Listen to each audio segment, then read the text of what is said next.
Hello, you fabulous interior design professional. Welcome to Business of Design. This is episode number 364. I had to think about that because this is the fourth in a series where we're answering 24 questions for 2024. And by we, I mean me, Kimberley Seldon, and a woman you know and love, Cheryl Horne. How are Hi, you? everyone. I'm good. How are you?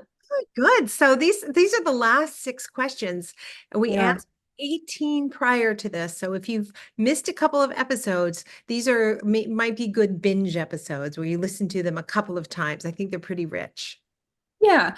So we've already talked about clients, projects, and business. And then in this episode, we're going to talk about your team, specifically your staff. Okay, good. All right. I know people have a lot of questions about that. Often designers will think like whatever is going on, they're overwhelmed.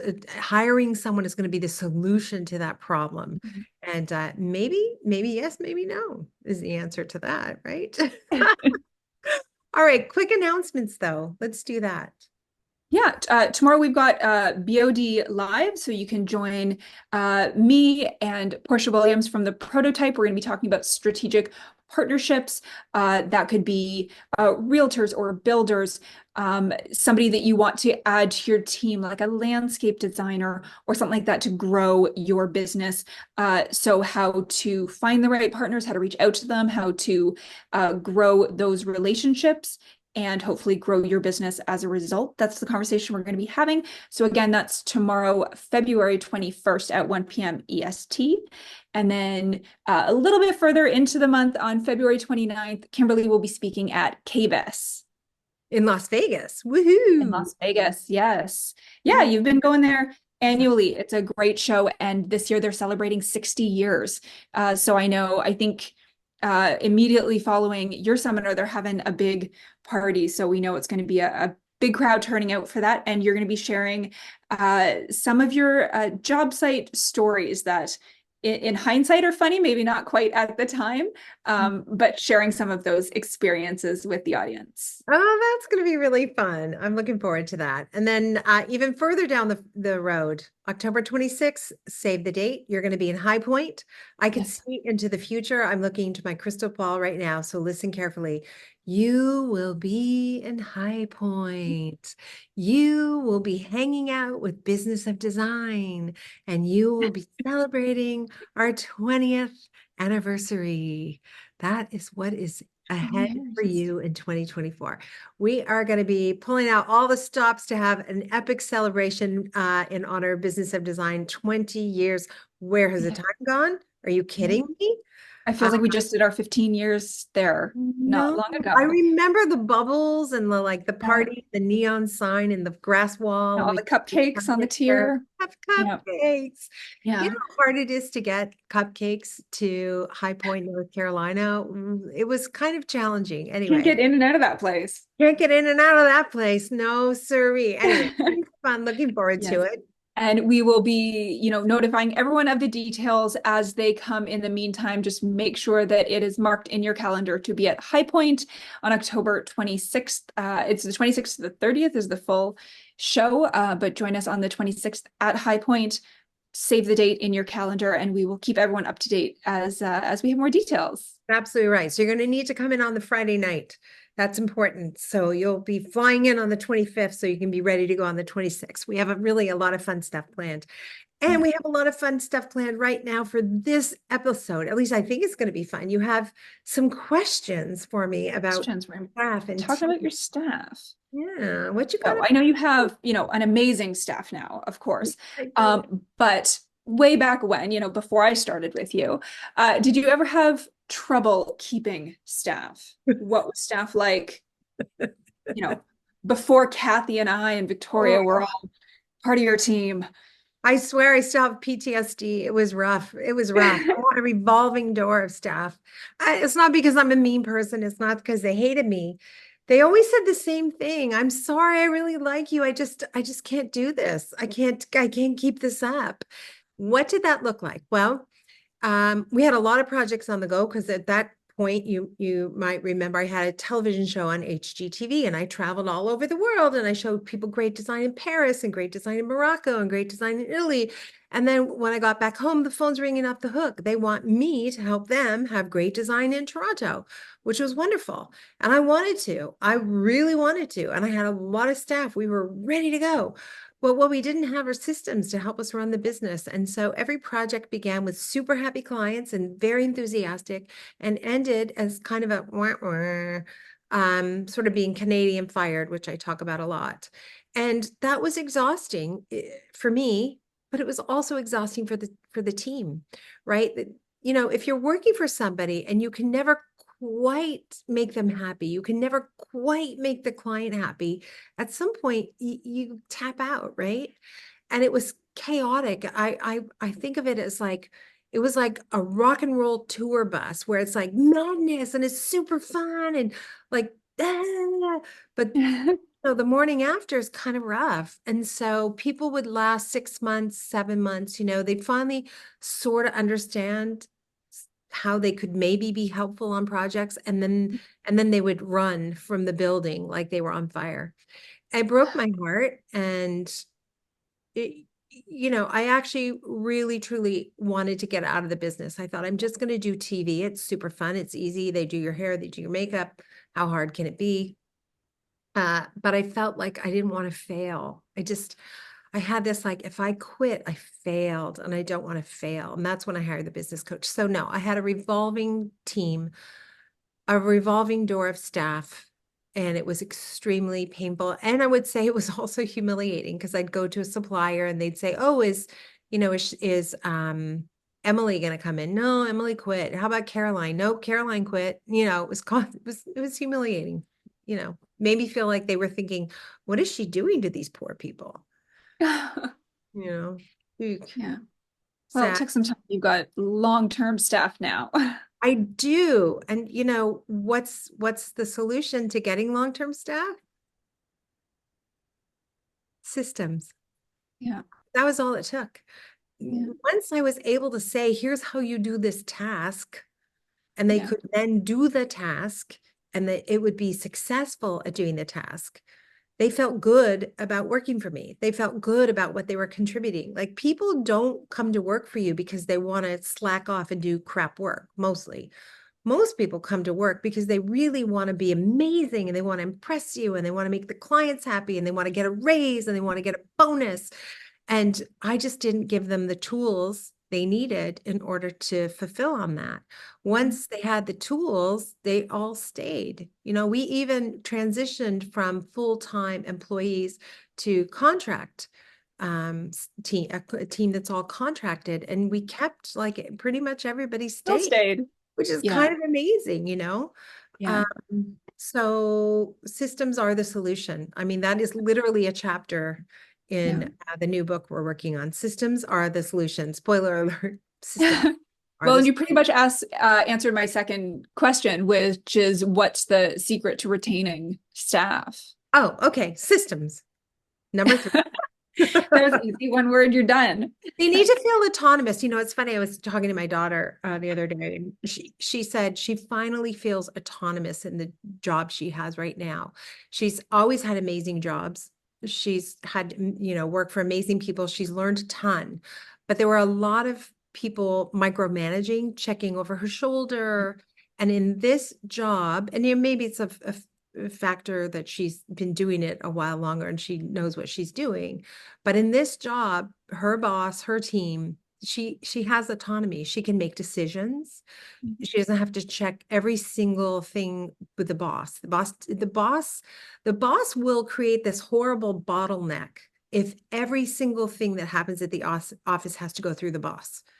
Right. So you have to give your team the tools they need in order to make decisions so they don't have to go to the boss for everything, I guess, is the bottom line. Yeah. And we're going to get into other questions about delegating, but that's something that on the business of design side, as well as within your design firm, that you certainly do. I talk about business of design like I own it. And because I have the freedom to make decisions for business of design and what we're doing next. And, you know, I know as well as your senior designers, when they manage a project, they have the freedom to manage that project and they move it forward. Yep. And Yeah. sometimes your team will make a decision that you wouldn't have made. So what? I mean, Yeah. if it's not detrimental to your company and the outcome is okay and acceptable, let it go, right? Remember Bruce Croxon from Shark Tank? What did Yeah. he tell us? What did he teach us? If something like if the person can do the job By 80% of the time they 80% as can, well as you would. Yeah. let them do it. That's You good know, enough. Yeah. that's good enough. But often what happens is they do the job, well, much better than I can do it. Like, Yeah. and also I had to recognize, wow, like we talk about Kathy a lot because I'm with her almost every single day. And Kathy has an amazing ability to just say the hard thing without blinking, without being nervous. She just can like, say it. No, we're not going to do that. We're going to do it this way. This is a way that works better. Mhm. She's better at project management for that reason than I am, because she never wavers. She never gets sidetracked. Well, like, oh, maybe we could do it this way just this one time. It never occurs to her to break the rules ever.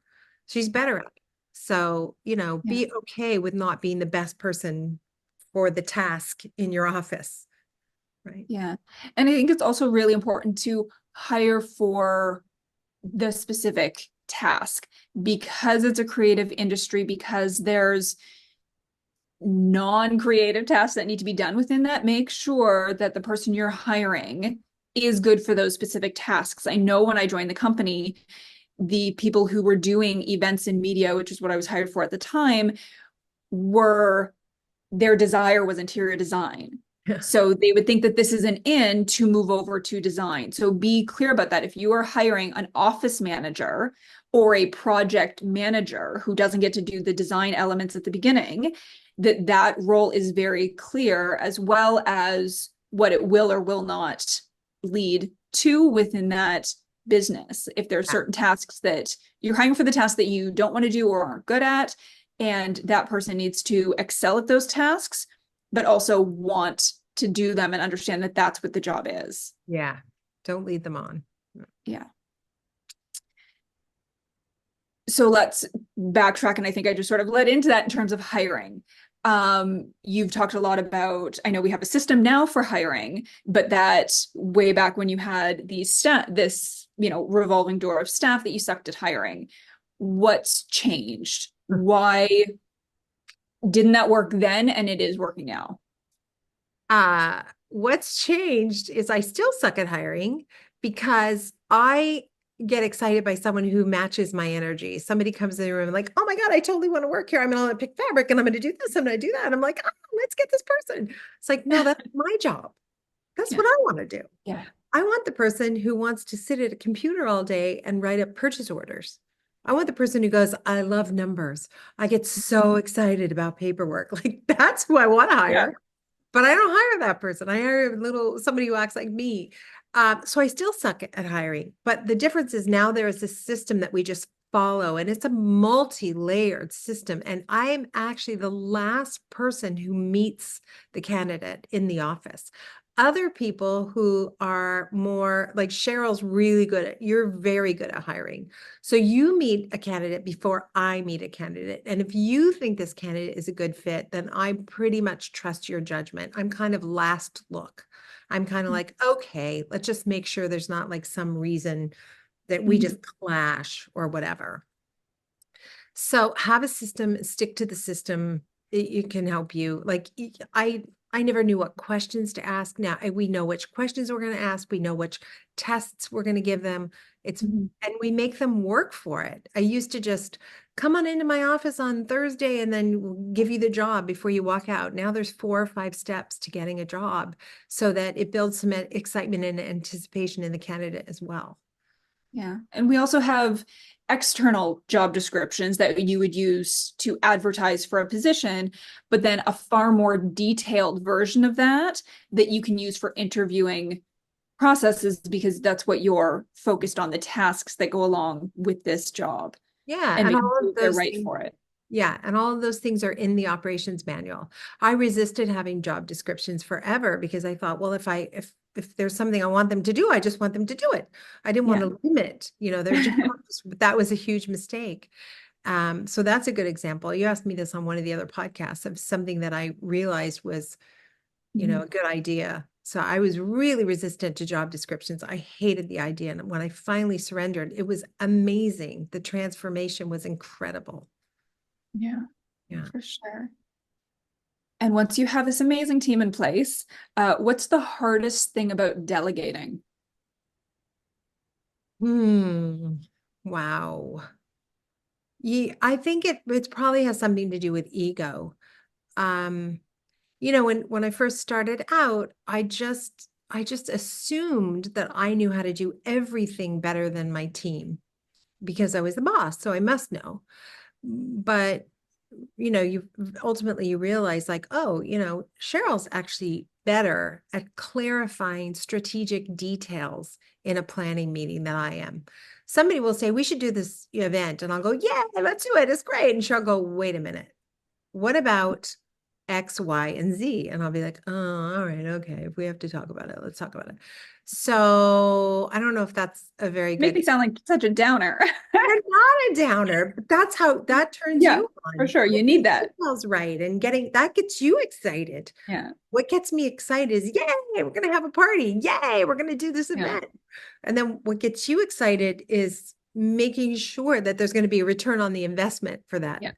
right? It's your business training. You're wired to think like a business person. Yeah. And I'm wired to think like, I don't know, a lunatic teenager, I guess. I'm not even sure if I answered the question. Did that even answer it? Well, it was just about the hardest thing about delegating. And I think, addressing that with ego, but just giving up that control. Yeah, and yeah, and I would also say an aspect of it is allowing your team to make decisions, and sometimes those decisions will be wrong, and you have to live with the consequences of a bad decision.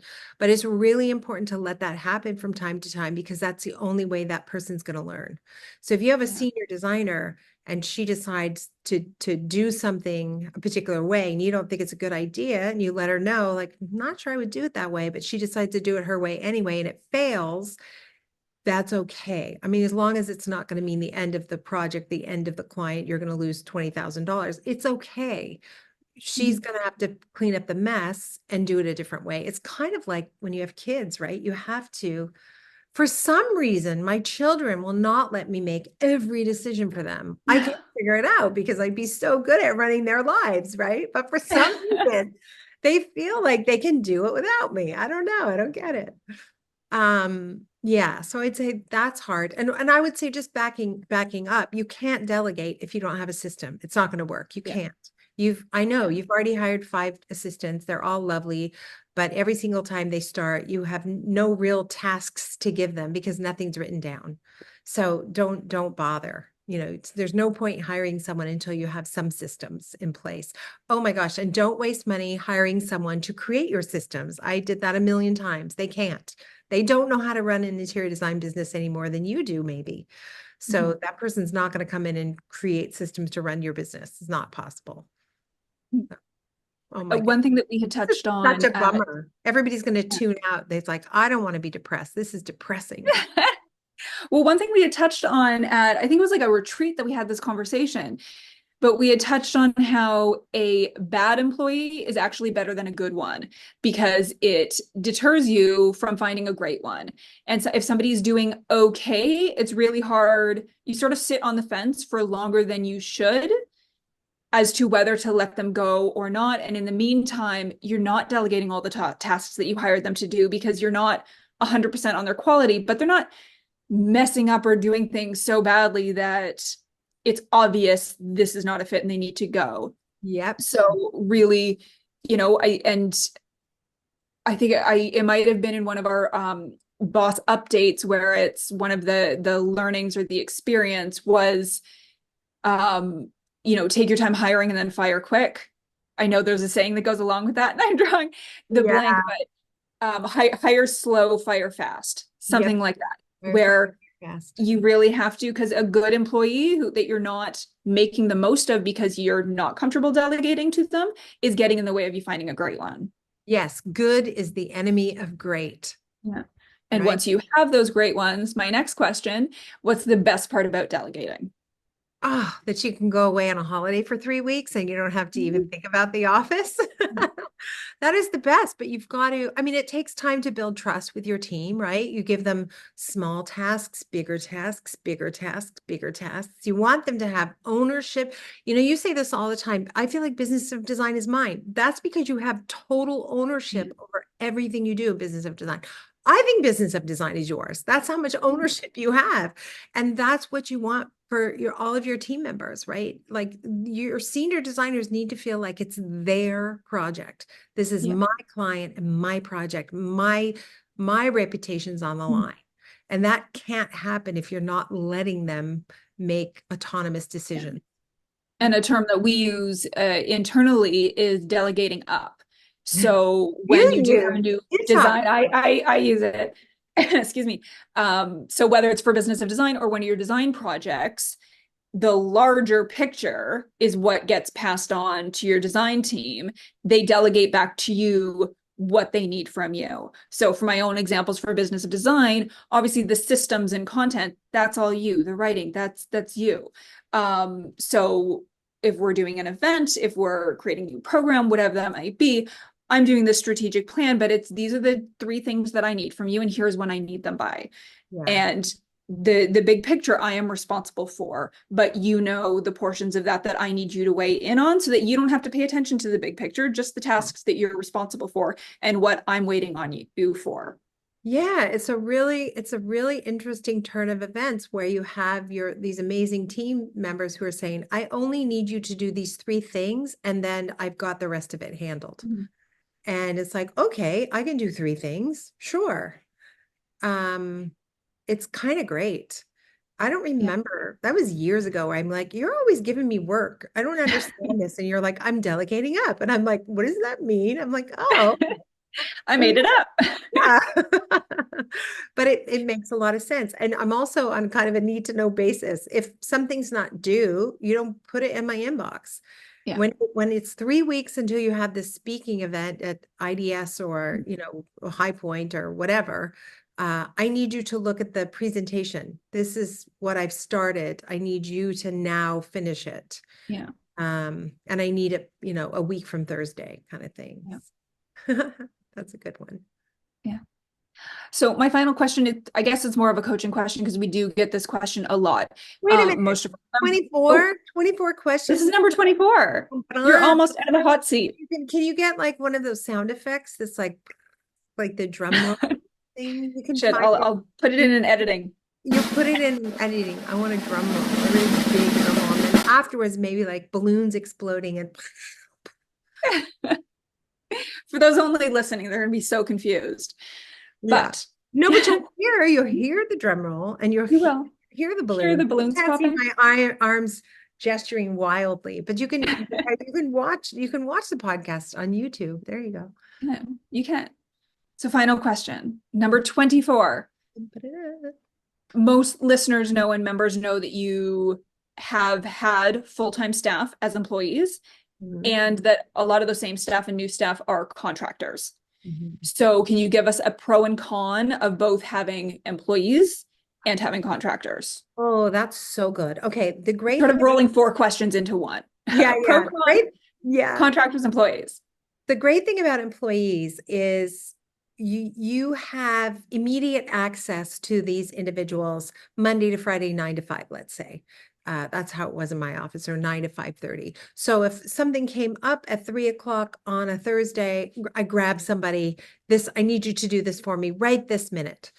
That's a really big plus, I would say, of an employee. I also loved the camaraderie of being in an office together. I have to say it was fun. We had a lot of like lunches together and laughs, and somebody's having a bad day and we're having a cup of coffee and a few tears. I loved all of that, and sometimes I really miss it. So I would say that's great. I would also say I loved this idea that when I looked around the office, I felt that I had in some way contributed to this person's life in a really meaningful way. Like, wow, that person bought a new car, or that person bought a new house, or I'm a little teeny part of how that happened. And that Mhm. made me feel happy and yeah, I was happy about that. I was happy that people got benefits and stuff like that. I love all of that. When we switched to having independent contractors, um, I think the advantage, of course, is that you don't have people on the clock filling time with busy work. And Mhm. that is not to suggest my employees ever did that because I think we were truly busy on projects all the time. But if I wanted to close the office for a month, I could literally do that and I don't have to worry that I have expenses. The big disadvantage with independent contractors is if I say I have this new project and I need drawings immediately, it's possible that somebody who works with me all the time says, I can't do it for 2 weeks. And then I have to either wait 2 weeks or I have to go and find someone else to do the drawings.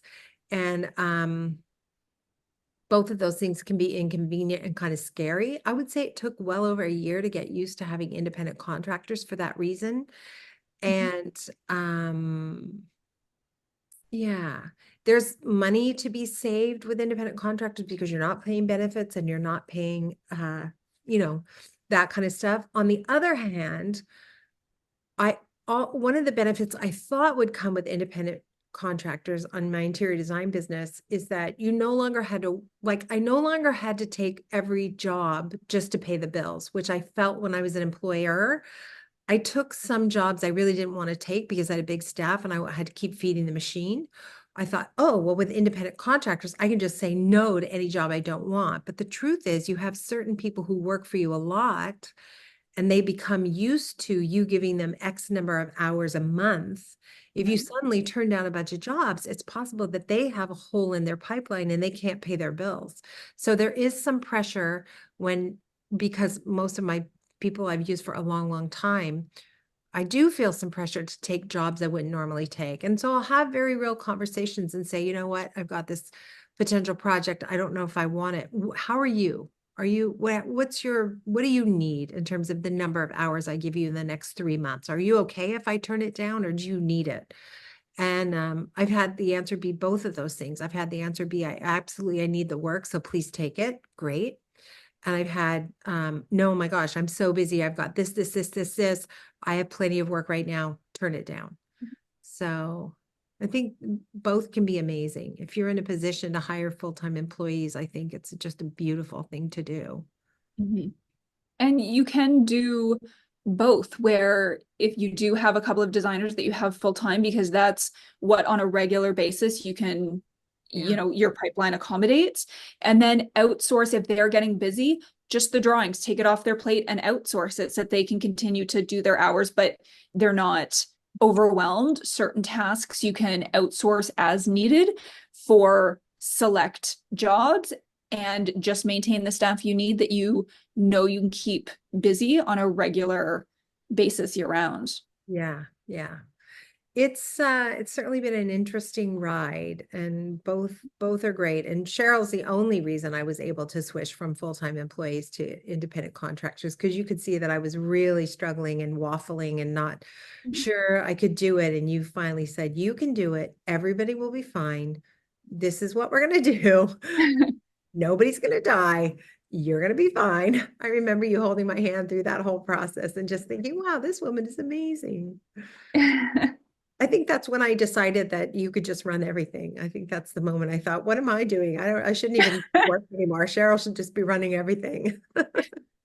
Well, and like you said, like everyone stayed on, even for those who had other jobs for a while, we're still working with you Yeah, on the side and slowly transitioned right back to it's being on great. your team. So it Yeah. was great. It was funny at the Christmas party this year. I'm like, same people. Like at the Yeah. Oh yeah, year after year. year after year. It's pretty nice. It's, after a while, it's more like family than anything else. We're so lucky.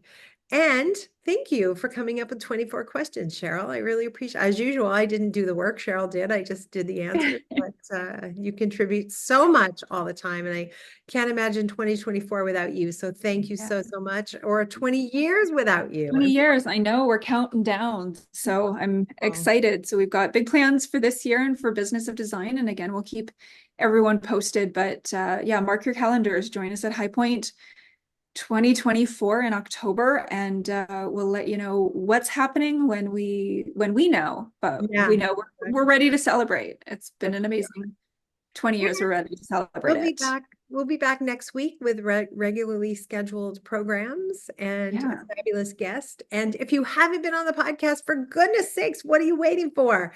Oh my goodness, reach out to me. Our favorite podcast interviews are Business of Design members. Those are by far the best episodes, So please reach out if you've implemented something and it worked, if you tried something and it failed, if you're great at this or terrible at that. We like both sides of the equation to come forward. So please reach out and be a guest on the podcast. We'd love that. Reach out. All right. Happy 2024. Thanks, Cheryl. Thank you. Bye, everyone.